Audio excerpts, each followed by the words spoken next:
très heureuse de voir le public aussi attentif, aussi participatif, et puis surtout nos intervenants. Je voudrais remercier Alice Laborde, qui est notre coordonnatrice du Conseil local de santé mentale de la ville de Bordeaux, en partenariat bien sûr avec Charles Perrin et d'autres partenaires, notamment des associations qui sont indispensables et sur lesquelles, évidemment, nous nous appuyons beaucoup et que nous soutenons aussi beaucoup, enfin au maximum en tout cas. Eh bien, là, on a balayé un petit peu tout ce qui fait notre chantier quotidien à la ville de Bordeaux. Du côté de l'accès à la nature, moi, je suis particulièrement sensible à cet aspect-là. Le contact et la connexion à la nature nous paraissent très importants, pluriel, masculin, pour les habitants de Bordeaux, pour la santé mentale et donc pour la santé globale des habitants de Bordeaux, parce que la santé mentale fait partie intégrante de la santé au sens plein. C'est d'ailleurs pour ça que j'ai tenu à mettre au centre de notre nouveau guide santé la santé mentale. C'est un geste, je crois, qui n'échappera à personne. Quand on ouvre la brochure, au milieu, on a la santé mentale, j'y tiens beaucoup, et on a le 31-14 qui saute aux yeux aussi, puisqu'on travaille beaucoup à promouvoir tout ce qui est prévention, globalement prévention, et en particulier prévention du suicide, bien sûr, qui est le pire de la détresse psychique. Et donc, le contact avec la nature, oui, il faut dire que élu en plein Covid, c'était quelque chose d'interdit, on l'a dit tout à l'heure. Et nous avions, enfin, j'avais personnellement une réunion hebdomadaire avec la préfecture en tant qu'adjointe à la sécurité sanitaire. Et donc, je plaidais pour un contact avec la nature au-delà d'1 heure, 1 kilomètre. Hein, vous savez qu'on a été traité comme ça, 1 heure, 1 kilomètre. Et donc moi, je lui expliquais que Bordeaux est une ville minérale et très inégalitaire quant à l'accès aux espaces verts, selon les quartiers. Et je demandais 3 heures, 30 km. Ce qu'on a eu d'ailleurs quelques semaines après.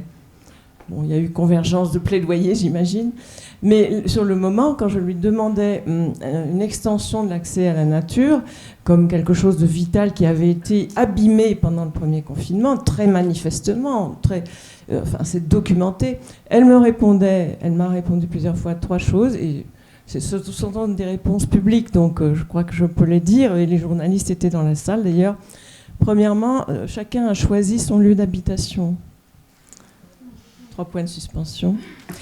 Deuxièmement, je suis préfète et je ne peux qu'alourdir une décision nationale, je ne peux pas l'alléger. 3 points de suspension. Et enfin, Madame, vous êtes adjointe à la santé et vous devriez vous rendre compte que vous voulez le brassage et la circulation du virus en demandant une telle mesure. Voilà. Mais il n'empêche que le contact avec la nature nous paraît tellement essentiel que je pense l'action la plus spectaculaire qui a démarré depuis 2 ans et qui va évidemment s'intensifier et se poursuivre et probablement de plus en plus facilement, c'est la végétalisation de la ville. Et nous commençons au centre de tout, c'est-à-dire dans les écoles. Les cours d'école sont végétalisés les unes après les autres. Nous avons 115 écoles et sur 10 ans, donc ou 8 ans même, donc plus qu'un mandat, mais pas tellement plus, nous aurons végétalisé les 115 cours d'école. Nous avons un calendrier précis, nous avons 4 critères de priorisation qui ont été bien acceptés par les parents d'élèves, par les équipes pédagogiques, parce que c'est tout à fait transparent. Et nous avançons, nous avons déjà livré des cours d'école végétalisés.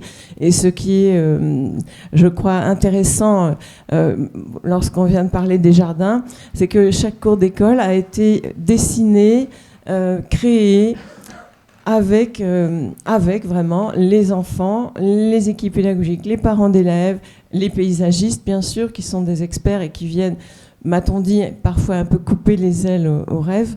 Mais enfin, chacun a pu participer et du coup, chacun se reconnaît dans le résultat. Voilà. Moi, je m'inspire beaucoup du philosophe Axel Honneth, et en particulier de l'éthique de la reconnaissance. Je crois que c'est un mot aussi qui a traversé un peu les interventions, hein, la reconnaissance, le fait d'écouter, de regarder, d'entendre.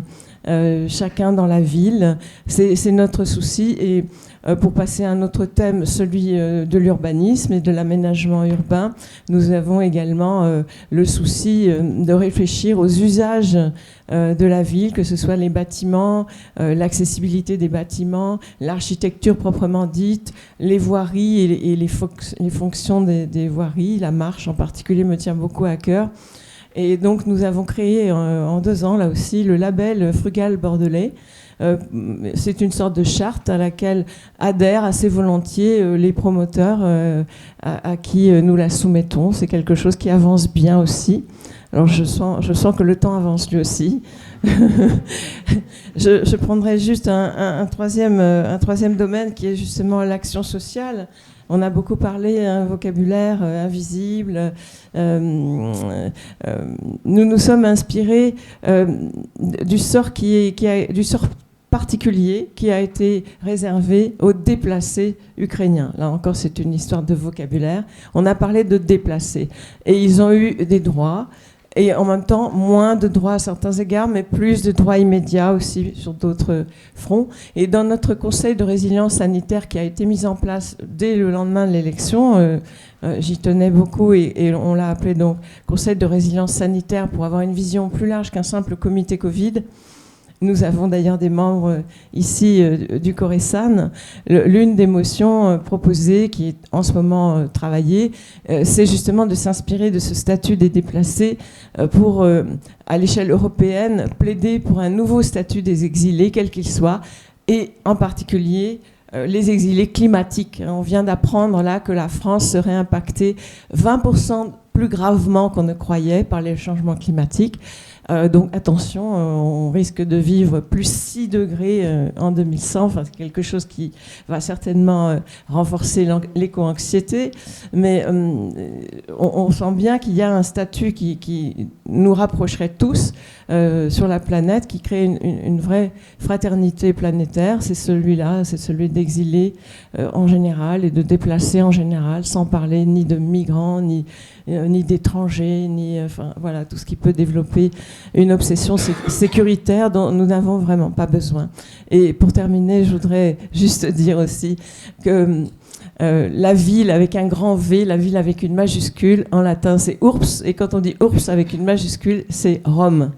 Et quand on lit les satires de Juvénal, le bruit à Rome, les déchets qui vous tombent sur la tête, bon, je crois que la ville a depuis des siècles et même des millénaires eu ses nuisances et que le chantier reste ouvert. C'est notre chantier quotidien. Vraiment, là, je rentre de Strasbourg et on peut dire, et je comprends ce que vous disiez tout à l'heure, une ville a une âme. J'ai vu à Strasbourg tout à fait autre chose que Bordeaux. Et je la vois maintenant en tant qu'élue, pas seulement en tant que voyageuse. Voilà. Et je crois qu'il faut essayer de comprendre l'âme de Bordeaux et la respecter aussi et respecter tous les habitants. En tout cas, c'est ce qu'au quotidien, on essaye vraiment de faire. Merci. Très bien, merci beaucoup.